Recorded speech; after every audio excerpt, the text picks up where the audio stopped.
আনাস রাদিয়াল্লাহু তাআলা আনহু বলেন, রাসূল সাল্লাল্লাহু আলাইহি ওয়াসাল্লাম বলেছেন, একবাল মাইয়াতা সালাসা, মানুষ যখন মারা যায় তখন তিনটে জিনিস তার পিছা ধাবন করে।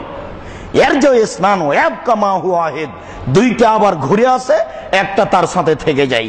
এতবাহু আহলুহু ও মালুহু ও আমালুহু, যখন লাশটাকে কবরস্থানে নিয়ে যাওয়া হয় তখন যায় তার ছেলে, যায় তার ভাই ভগ্নী, এরা যায়।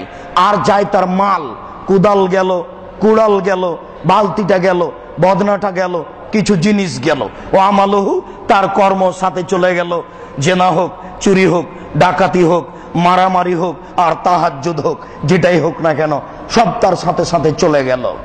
এর যে স্নানে কবর দেওয়া শেষ হয়ে গেলে তার ভাই ভাতিজে, আত্মীয় স্বজন, কুড়াল দা কুদাল সব ফিরে আসবে। ওয়াবকা মাহু আমালহু, আর তার সাথে তার কর্ম থেকে যাবে। সাবধান থাকুন, কবর খুব কঠিন জায়গা। আপনার সাথে তিনটে জিনিস যায়, এই কথা আল্লাহর নবী বলেছেন, বুখারী মুসলিম। তিনটের দুইটা ফিরে আসে আর একটা থেকে যায়। ফিরে আসলো আপনার আত্মীয় স্বজন, ছেলে ভাই ভাতিজা, আর ফিরে আসে আপনার বাড়ির দা কুড়াল জিনিসপাতি যা আছে, থেকে যায় আপনার কর্ম। আজ থেকেই নীতি পরিবর্তন করুন, কর্ম যেন পরিবর্তন না হয়। আপনাকে অনুরোধ করেছি, আপনার স্ত্রী আপনার মেয়েরকে ব্যাপারে সাবধান হয়ে যান। সামনে আসছে নষ্টা দিবস, 31st নাইটের মতো আরো দিবস আসছে। বিবাহ বাড়িতে লাগলে গোটা পরিবার যেন নষ্ট না হয়ে যায়। এরকম এই ফেব্রুয়ারির তারিখ আসলে যেন গোটা পরিবারটা নষ্ট না হয়ে যায়, নষ্টা মেয়ের মতো যেন না হয়ে যায়। ওই পহিলা বৈশাখে ছেলে মেয়ে আহাল পরিবার যেন নষ্টা মেয়ের মতো না হয়ে যায়।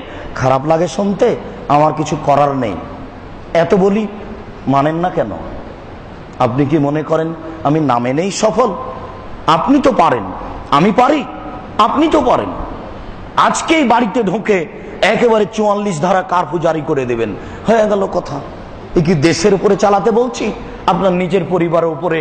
যেই পরিবার আপনার খায়, যেই পরিবার আপনার বাড়িতে থাকে, ঈদের আগের দিন ছেলে মেয়েকে 5000 টাকা দেন, 3 সেট 5 সেট কিনে দিতে হবে।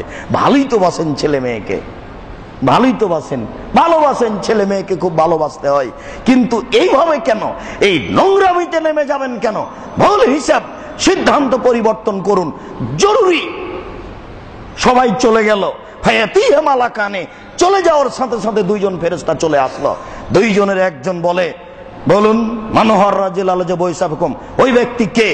যেই ব্যক্তি আপনাদের কাছে পাঠানো হয়েছিল, হ্যাঁ তিনি হচ্ছেন মুহাম্মদ সাল্লাল্লাহু আলাইহি সাল্লাম। তখন তাকে বলা হবে, ওই যে দেখেন জাহান্নাম, ওইটা ছিল আগে, এইবার দেখেন জান্নাত, এইটা হলো পরে। যখন কালেমা পড়ে ইবাদত করতে লাগলেন তখন হলো এইটা, আর আগে ছিল ওইটা। জাহান্নাম আর জান্নাত দেখানো হয়। হমাল মুনাফিক আল কাফের, যদি কবরবাসী হয় মুনাফিক কাফের, তখন বলে লা আদরি মান হুয়া রাজুল ইয়াকুলু মা ইয়াকুলুন নাস, যিনি আমি বলতে পারছি না সে যে কে, মুহাম্মদ যে কে আমি তা বলতে পারছি না। মানুষে যা বলতো আমিও তাই বলতাম। তাই এই কথা